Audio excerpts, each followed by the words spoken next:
want to talk about this. So Hungrybox made this post about mid-set coaching. I have a lot of opinions about this shit. Oh gosh, nice use of that. Low strong. Was he ult? Oh, he tried to go for it. He tried to go for ultra there. Got crouch first instead. Actually, is Charlie's Kikosho with punches? Yeah, right? Yeah. Yeah, okay. Level So, five, he did try to go for it. Yeah. Took off the headset. He did not want that. You can tell Lud's face. Oh. That's so smart, though. He's using the crouching medium punch to stuff the EX rush. Yeah, no, that was a low profile there. That was so smart. That was an unfortunate execution error there from Lud. Yeah. Feel like he could have had that game. He's obviously going for the Kikosho. Got lit up. Shout out to PL though. Oh yeah. No. Good stuff to him. I mean, when you're a two-time Evo champ, it's hard to. Isn't it three-time? Three-time? I'm not sure. Like DOA. Okay. So to me, mid-set coaching is one of the corniest things in the FGC. And so here's what Hungrybox says. So what do we think about mid-set coaching? Curious to see the current consensus as someone who definitely benefited from it in the past in Melee. In retrospect, I feel I'm against it now. Results in higher level gameplay, but causes imbalance if only one side has a coach. Yes, guess what? A player like Gen Master would have never won anything without Tom coaching him. And they used to complain all the time that Tom would coach him versus Crow, versus Josh Wong, and whoever else, because without Tom coaching him, he was not able to beat these players. Fast forward to now, we have a bunch of weak-minded people who are all like, I need somebody else to help me think because I can't think for myself. Oh my God, I need someone to tell me to pay attention to the health bars on the meters and to not overextend. I need constant reminders because I'm an idiot. Like, I'm tired of hearing that shit. I'm gonna just read exactly what I said. Mid-set coaching, which aka players that can't think for themselves in the heat of the moment, it should be banned. Only coaching that should be allowed is before and after the match. Before it begins and after it's over. Most players who are for mid-set coaching are usually players who have no chance of winning otherwise and benefit from it. Or they're an audience member who thinks it's a cool aesthetic when it ruins competitive integrity. And what I mean by that, so, everybody that's so fucking obsessed with, oh, we gotta prove to the general public, the fucking random NPC that doesn't know jack shit from shit, that they're trying to appease to them.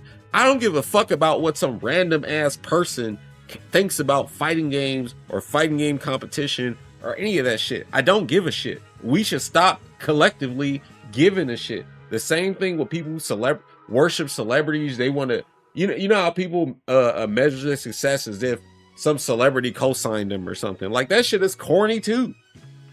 But anyway, moving on, like saying, like, here's what coaching is. You have another pair of eyes watching the game for you, and then they can tell you what you might be missing because you're thinking about other things. So it's like, okay, have you ever seen, I'm gonna use this example. You ever seen Neji versus the spider dude in Naruto, right? Like, when he fought this dude, right? And he's like using Byakugan, and what he's doing is he's seeing all around his body, right? When he does this, he can see all around himself.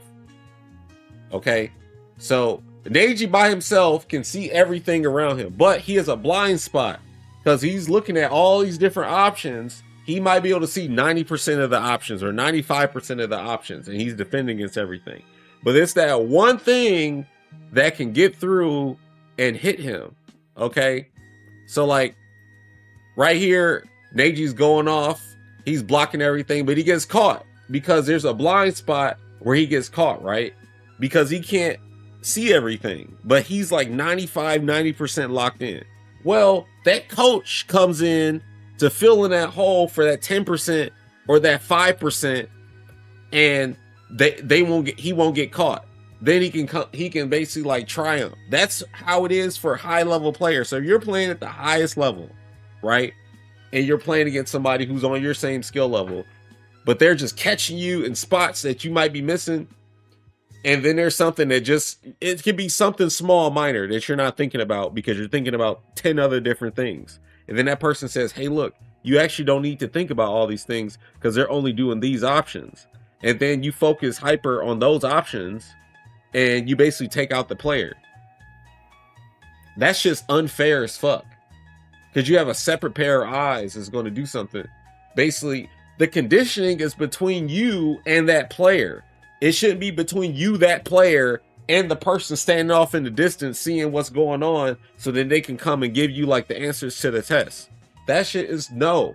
That is not fair at all. Even if the coaching is bad, regardless, it's just, it should not be. As soon as we are locked into the fight, I'm sorry, dude, this ain't boxing. As much as y'all want to make this sports because you want to appease whatever fucking random Joe Schmo to make them feel like whatever you do is cool. Dude, we went through the whole era of, you know, we're trying to prove video games is legitimate to the random. Who gives a fuck about what they think, man? I personally don't. I don't care if they don't want to pay a spectator fee to watch the tournament. I don't care. We should be caring about the integrity of what we're doing to make it stable for what we're doing. But then you got commentators and shit that be saying stuff like, oh man, you know, it's cool. Of course you find it okay because you don't compete. You don't have to worry about beating people. You get flown out to an event, get paid $1,000, $2,000 appearance fee to sit there and yap, not have to worry about anything. Only thing you got to not do is curse. That's it. And not lose your voice. Whoa. Such a feat. It's not the same as you got to stay locked in, making sure your strategy's right, you're playing right. You got to make sure your body's regulated. You're not eating at the wrong time so you don't get the itis, or you don't have the itis, you don't want to starve. It's so much more you have to manage when you're playing at a high level as opposed to some other shit. So then you got to manage all that. Plus on top of the dudes you're playing against, having a coach, seeing everything. That shit is not fair, dude. So I'm hella against mid-set coaching. I've been against mid-set coaching forever, dude. I have nothing but tweets against mid-set coaching.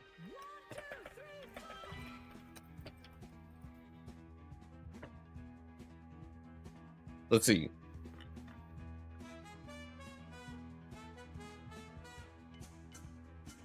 Let's see if I can find a here it is. Here is 2023. Coaching during sets at fighting game terms should be banned.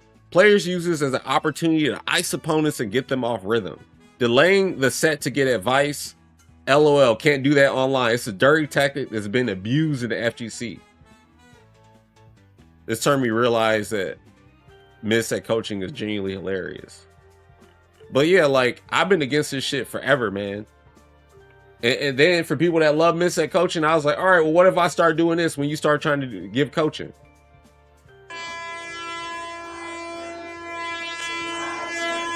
Then what? Is it not fair for me to be disruptive and annoying because you're being disruptive and annoying? If you think I'm about to let you just sit next to me and be like, no.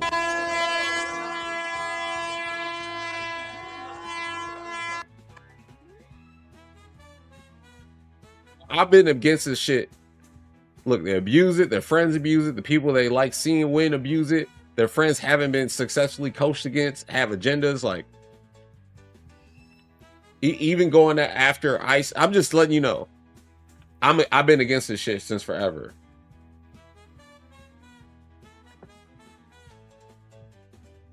But yeah, I think mid-set coaching is corny. If you are so bad that you can't think for yourself, you suck. You can't think for yourself in the heat of the moment. Nah, dog.